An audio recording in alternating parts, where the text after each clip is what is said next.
Welcome to Real Takes and Movie Breaks. I'm Kimberly. I'm Michael. And today we are reviewing the film Black Bag. This will be our spoiler review, so if you don't want spoilers, click the link in the description below where we talk about our review without giving much away. But in this review, we're going to go into a little more depth about what we think worked and didn't work and why. And we may offer some suggestions how to improve the film if given the opportunity. If given the chance. Please subscribe to our channel, click the notification bell so you never miss a review.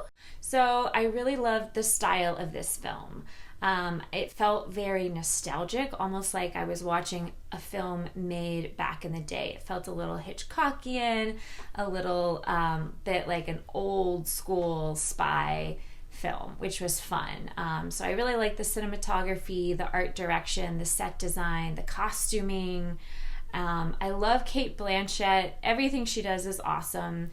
And I really liked Michael Fassbender. He's a great actor. I liked the writing in certain aspects. I like that it does pose interesting questions about loyalty versus morality.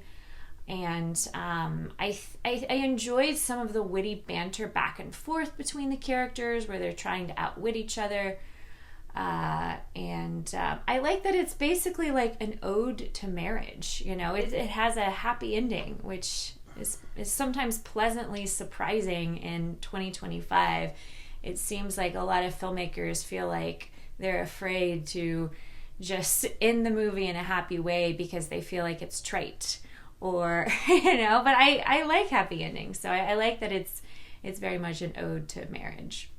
Yeah, I'm going to run through what I liked really fast. I'm going to kind of get into a little bit of my criticism. So I like the style. I like the nostalgia. I like the homage to older films in this genre. Mr. and Mrs. Smith, True Lies, the spy films that you were talking about of the 70s, the Bond films. There's a lot of stuff that Sidney Pollack did and back in the day, stuff that kind of deals with the covert ops of the CIA, Jean Le Carre novels, Tinker Tailor Soldier Spy, I mentioned in the non-spoiler review.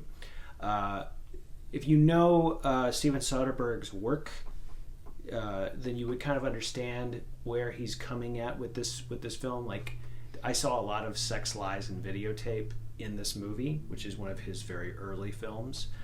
There's a lot about deception, lying with the truth. They all work together. They're all professional liars. There's a great commentary on sort of like bureaucrats and operatives and people that work in not CIA, but British intelligence or Ministry of Defense or whatever it's called in England and the UK. But I think that one of the issues that the film runs into, there's a couple issues that I see. The marriage between the two lead characters, Michael Fassbender and Cate Blanchett's character, they're great actors, and they're playing these parts with sort of they're very clean, and they play it well, and it comes through. The chemistry between the two, I'm not totally sold on. I might have to see it again to kind of like see if there's more nuance that's going on, because I wasn't really looking for it. The film is a little deceptive in what it's actually about.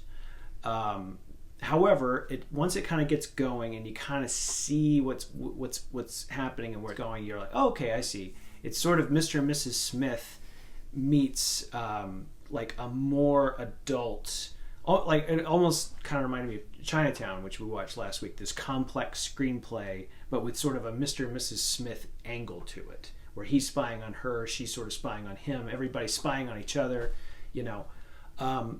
I feel that the stakes of the film are just a little low, and once we get into the whole section where he figures out what she's doing in Zurich, and then they have the special weapon system that they're all involved in, he pulls out the polygraph and he's sort of trying to figure out who the mole is that's selling the weapon to the Russians.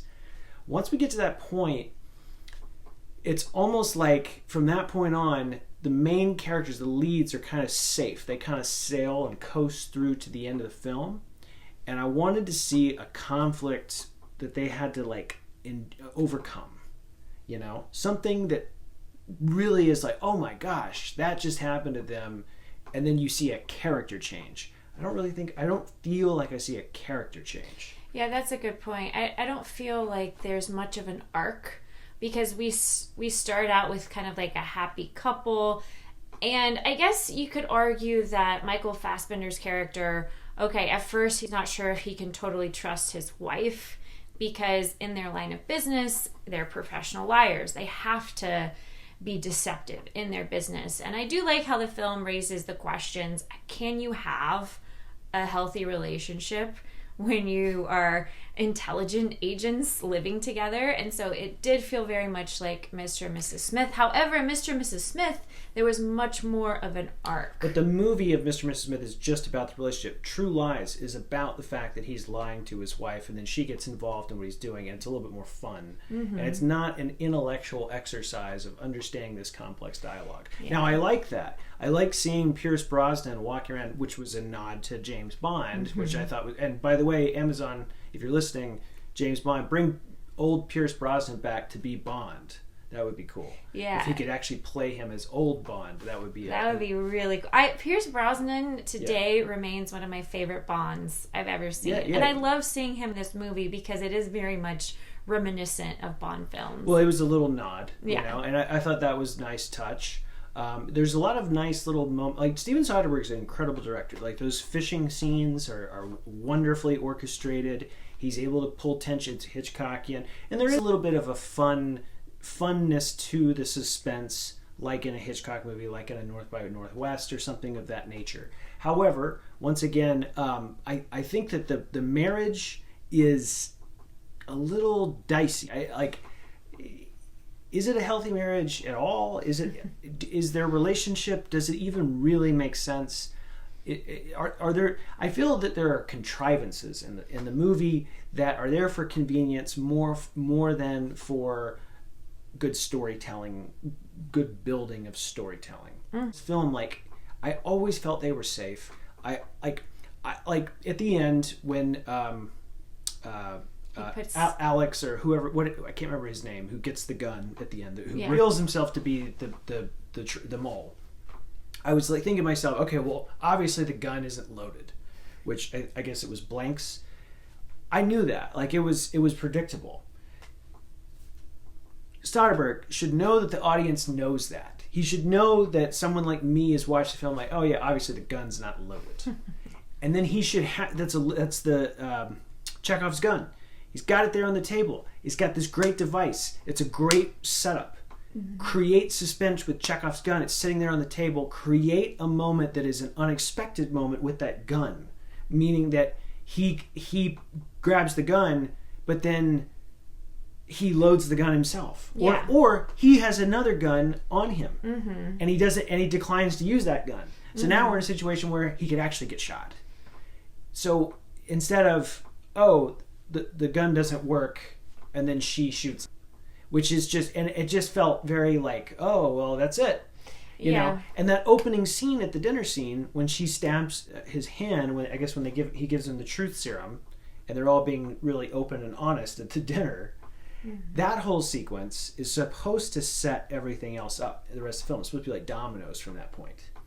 And it doesn't. Did it feel that way to you? It didn't feel that way to me. Well, it felt like it was it felt like it was trying to go for more like nuanced humor. It felt like a workplace drama at that point. Like, we're just watching these people that work together and their drama. It didn't feel like a spy thriller at that point. And I'm not really criticizing. I'm just saying it's a little off. It's kind of offbeat. I feel like I like that they were going for some nuanced humor, but I didn't really laugh much during this. If I had a chance to kind of change the movie, I would add more humor. I would actually add more suspenseful scenes, like what you're talking about, because the suspense, there's some moments like where he's in the boat and he's, asking the guy a question, and you see he has a gun there, but like that's not that suspenseful, and there's no action scenes either. So to kind of to try to promote this as like a thriller and have no action scenes and just depend on nothing but like dialogue gymnastics. It's very dialogue gymnastics, and then they do the reveal at the end where it's like, you did this because you wanted to tell her that you were watching me, but really you're going to this motel the whole time. But there's no way we, the audience, would know any of that. You can make up any story you want at the end of the film under that sort of logic. It's sort of levity to it all. It's not really funny, but there's levity to it all. So tonally speaking, I enjoyed myself watching it. I did not dislike it. However, I have issues. Give it a 3 out of 5. Yeah, and another critique I have is we still don't know a whole lot about our leading characters at the end of the film. We don't know how they became involved romantically. We don't know about their past. We don't really know them very well at all, other than like they're married. And so I feel like that's what's missing at the very beginning, is just a little more exposition, or a little more insight at least into why we should care about their marriage, and a little more chemistry to get us going. Because at the beginning, there's just not a whole lot to really give us to root for these two. Oh, we really want this marriage to last. So I feel like if there was a little more of that at the beginning, it would have allowed me to invest on a deeper level, because I was invested enough to stay focused and be entertained, and I cared enough about the characters. But I also think, I don't know if it was the direction, but Michael Fassbender, I think he's such a great actor. But this particular performance, it was very unique and specific, but it was so, it was almost like one-dimensional a little bit, which, it's crazy to say that about Michael Fassbender, because I know he's capable of so much depth. And, he did have some layers of depth, but I don't know. I didn't understand why they made him so stoic. I didn't quite get that. And so if they had at least explained why he is the way he is, why he's like all logic and no emotion, then it would have been more satisfying. But then he would have moments where he screws up and Pierce Brosnan's over his shoulder, and he's kind of like, you definitely see those moments. But he almost kind of would do a little bit of face acting at times during this film, just because the character is so, like you say, stoic. There are times where it's like, all right, just make a face there, just so we can see that you're worried. Yeah. And I would kind of see that going on, and I'd be a little. It would just annoy me a little bit. I almost wonder if this film was a little overstuffed with red herrings. It's all red herrings. Because if they had given us some real clues to give us a chance to possibly figure out what was going on, it would have been a lot more fun if we had gone back and been like, oh, that's what that was, and really connect the dots.